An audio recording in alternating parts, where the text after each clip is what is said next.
Hai, nama aku Epira Salsabila. Halo, nama aku Air Langga. Hai semua, namaku Letizia. Kami dari kelompok 3 akan menjelaskan materi tentang pengelompokan aset dan instrumen keuangan. Tujuannya, kami di sini untuk memenuhi tugas mata kuliah manajemen investasi.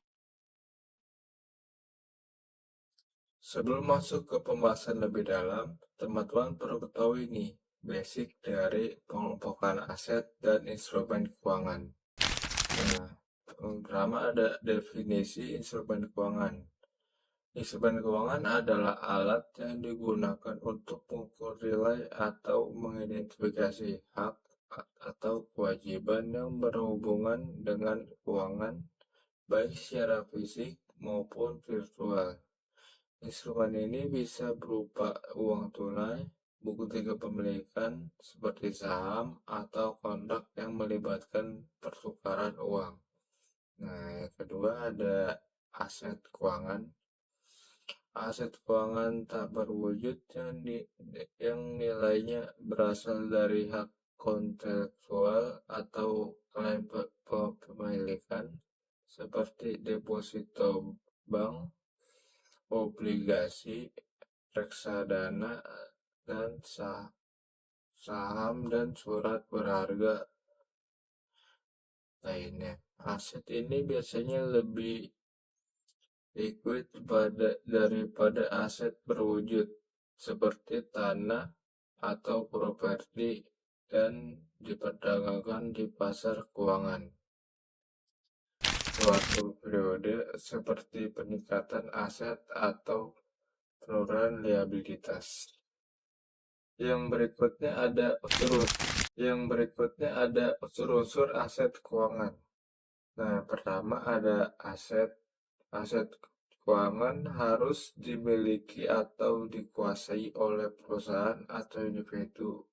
Ini berarti mereka memiliki hak untuk mengendalikan aset tersebut dan menggunakan manfaat ekonominya. Nah, yang kedua ada nilai ekonomi. Aset keuangan harus memiliki nilai ekonomi yang dapat dipertukarkan atau dijual. Ini berarti mereka memiliki nilai yang dapat diukur dan dapat memberikan manfaat ekonomi bagi pemiliknya. Yang berikutnya ada sumber daya. Aset keuangan adalah sumber daya yang dapat digunakan untuk menghasilkan manfaat ekonomi di masa depan. Ini berarti mereka dapat digunakan untuk menghasilkan pendapatan, keuntungan, atau manfaat lainnya. Yang berikutnya ada perbedaan aset nyata dan aset keuangan. Yang aset nyata itu terdiri dari seperti berwujud tanah atau bangunan. Yang kedua ada digunakan langsung. Yang ketiga tidak berasal dari kontrak. Untuk aset keuangan dia itu tidak berwujud. Dan yang kedua ada hak atas manfaat ekonomi. Yang ketiga timbul dari perjanjian hukum. Ini saya akan membahas tentang kelas aset atau bisa disebut juga aset spesies. Kelas aset adalah sekelompok instrumen yang memiliki karakteristik dan perilaku pasar yang serupa. Yang di sini ada beberapa instrumen-instrumen. Yang pertama instrumen ekuitas adalah saham biasa dan reference mewakili kepemilikan di perusahaan. Yang kedua instrumen utang, yaitu obligasi surat utang memiliki kewajiban membayar bunga dan pokok. Yang terakhir ada instrumen pasar uang, sertifikat deposito SBPU jangka pendek dan sangat likuid.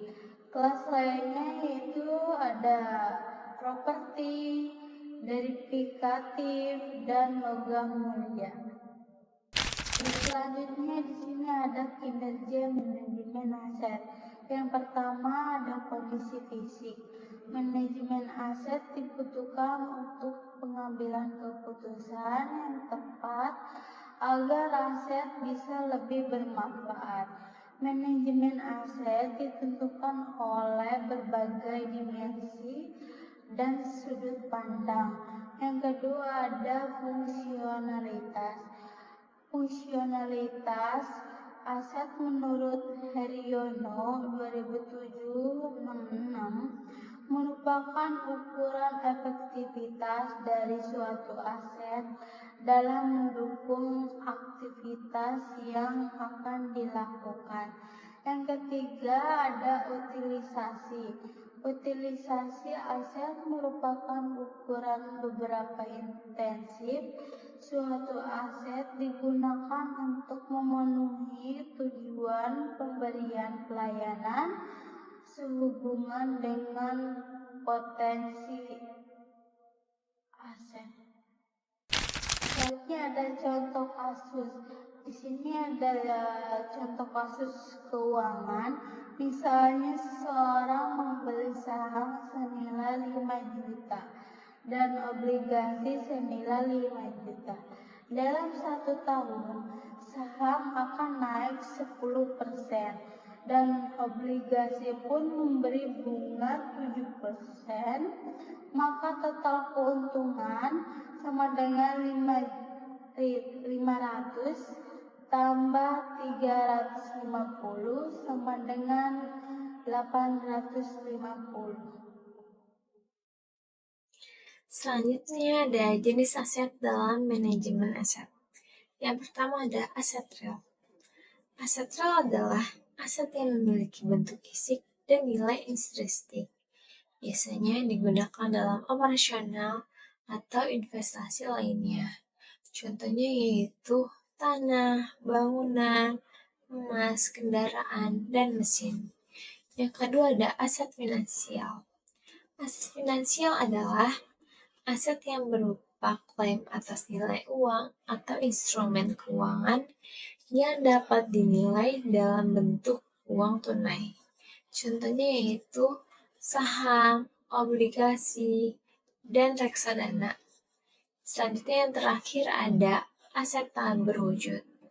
Aset tak berwujud adalah aset yang tidak memiliki bentuk fisik, tapi memiliki nilai ekonomi dan memberikan manfaat di masa depan. Contohnya yaitu merek dagang, hak cipta, dan hak paten. Selanjutnya ada strategi manajemen aset. Yang pertama, diversifikasi. Menyebar investasi untuk mengurangi risiko. Yang kedua ada alokasi aset. Memilih porsi investasi pada berbagai jenis aset. Yang ketiga ada evaluasi berkala. Menyesuaikan portofolio dengan kondisi pasar. Kalian ada yang tahu nggak sih, apa sih keterkaitan antara instrumen keuangan dan manajemen aset? Jadi, keterkaitan antara instrumen keuangan dan manajemen aset itu sangat erat, karena instrumen keuangan merupakan salah satu aset yang perlu dikelola secara strategis dalam kerangka manajemen aset. Contoh tadi kasus sederhana, yaitu seseorang mempunyai dana 10 juta ingin berinvestasi.